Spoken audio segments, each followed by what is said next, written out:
जय श्री श्याम दोस्तों। आज का व्लॉग है चुलकाना धाम पर। ये हरियाणा राज्य के पानीपत जिले में स्मालखा नाम का एक टाउन है। उसमें एक विलेज है चुलकाना। वहाँ पर ये धाम स्थित है। आज इस वीडियो में हम देखेंगे कि उस धाम के पीछे क्या कहानी है। तो चलिए शुरू करते हैं। अगर आप लोग इस धाम में आना चाहते हैं, यहाँ पर एक बहुत ही प्यारा खाटू श्याम जी का मंदिर बना हुआ है। तो अगर आप लोग यहाँ पर आना चाहते हैं तो आप सबसे पहले पानीपत ज़िले में आ सकते हैं। फिर वहाँ से आप लोग समालखा जाकर, समालखा स्टेशन से रास्ता जाता है लेफ़्ट साइड की तरफ, वहाँ से आप चुलकाना धाम जा सकते हैं। आपको वहाँ से रिक्शा वगैरह की सर्विस मिल जाती है समालखा स्टेशन से। वहाँ से 6 किलोमीटर का लगभग रास्ता है समालखा स्टेशन से चुलकाना धाम तक का। तो अगर आप दिल्ली साइड से या फिर इधर चंडीगढ़ साइड से आते हैं तो आपको समालखा में उतरना है। मतलब अगर आप बस या किसी और साधन से आ रहे हैं तो आप समालखा का जो मेन स्टॉप आता है वहाँ पे रुक कर उतर कर वहाँ से स्टेशन की तरफ जा सकते हैं। स्टेशन का रिक्शा वगैरह करके, पास में ही है वैसे स्टेशन, 1 किलोमीटर 1.5 किलोमीटर है। तो उसके बाद वहाँ स्टेशन से आपको रिक्शा वगैरह मिल जाते हैं चुलकाना धाम के। तो चलिए चलते हैं आज चुलकाना धाम।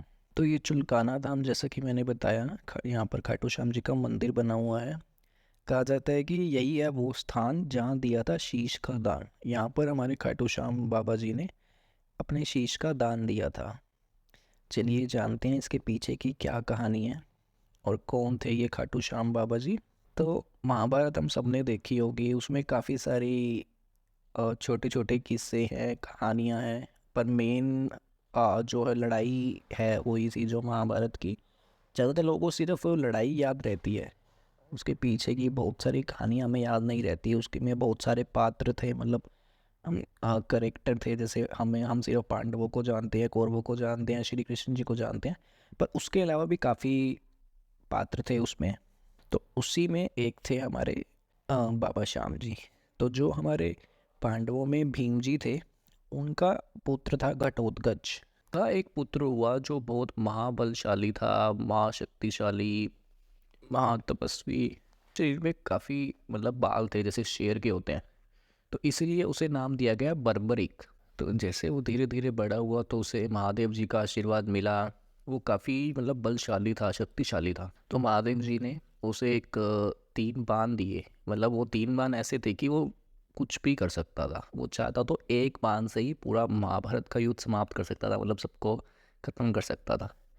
तो जब महाभारत का युद्ध शुरू हुआ तो उसकी माता जी को लगता था कि ये पांडव हैं, ये मतलब कम लोग हैं, और कौरवों के तो काफ़ी भाई थे, 100 से ज़्यादा तो उनके भाई थे, बाकी सेना थी। तो उन्हें लगता था कि पांडव हार जाएंगे। जो बर्बरीक जी की माता थी उन्हें ऐसा लगता था। उनको पता था कि मेरा बेटा बर्बरीक है, इसके पास ऐसी शक्ति है, मतलब बाण है, या वैसे भी वो शक्तिशाली था। उन्हें लगता था कि पांडव हार जाएंगे। तो उन्होंने अपने बेटे को बोला कि जब महाभारत युद्ध स्टार्ट हुआ कि बेटा तुम अभी युद्ध देखने जाओ, तुम युद्ध में हिस्सा मत लेना, जो हार रहा होगा तुम्हें उसका साथ देना है।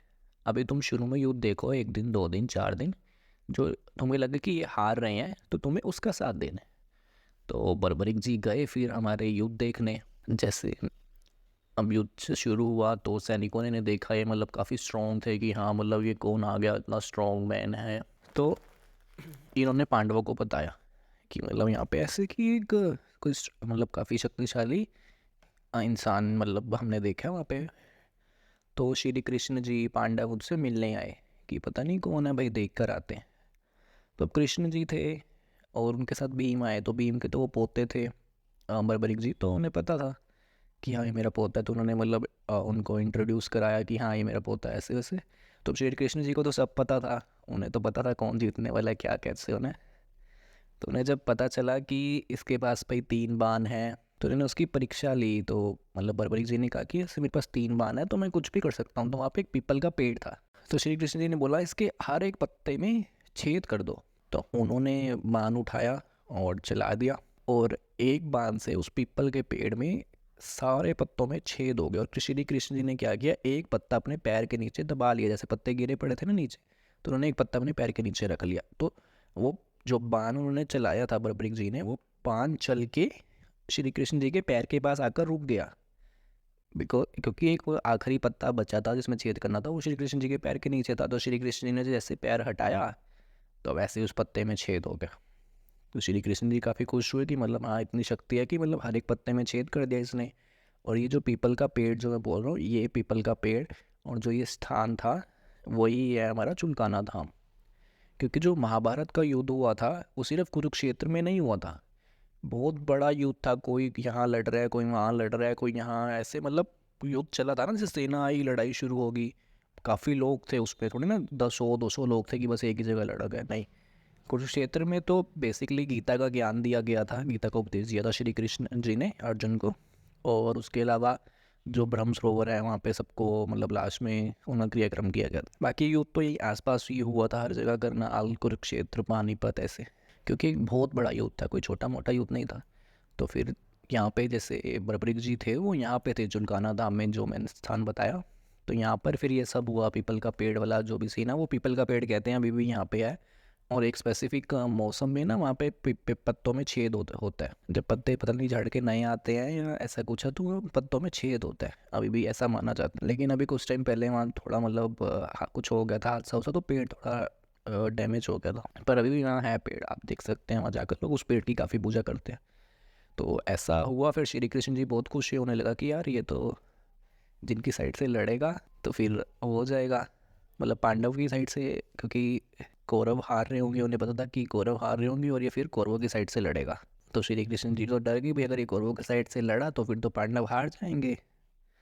तो फिर क्या किया श्री कृष्ण जी ने, नेक्स्ट डे वो एक ब्राह्मण का रूप बना के गए।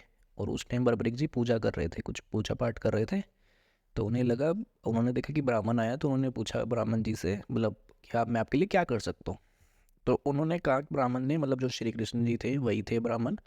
तो उन्होंने कहा कि मैं ना तुम्हारे से एक वचन मांगता हूँ, मैं कुछ भी मांगूंगा तुम मना मत करना।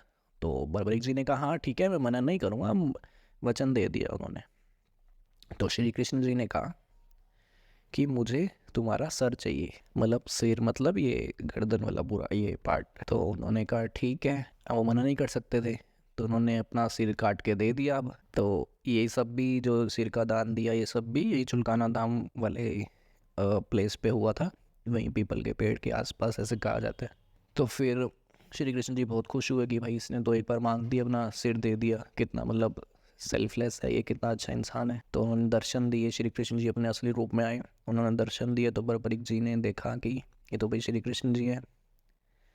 तो वो बहुत खुश हुए कि मतलब उन्होंने पूछा कि आपने मतलब ऐसा क्यों किया। तो उन्होंने बताया श्री कृष्ण जी ने कि मतलब मुझे पता है कि कौरव हारेंगे, और कौरवों की साइड से अगर तुम लड़ोगे तो फिर तो पांडव हार जाएंगे, क्योंकि तुमने उसकी साइड से लड़ना जो हार रहे होंगे। तो तुम जैसे मतलब फाइट स्टार्ट करोगे, तुमने तो एक बार मारना है, पांडवों ने हार जाना है।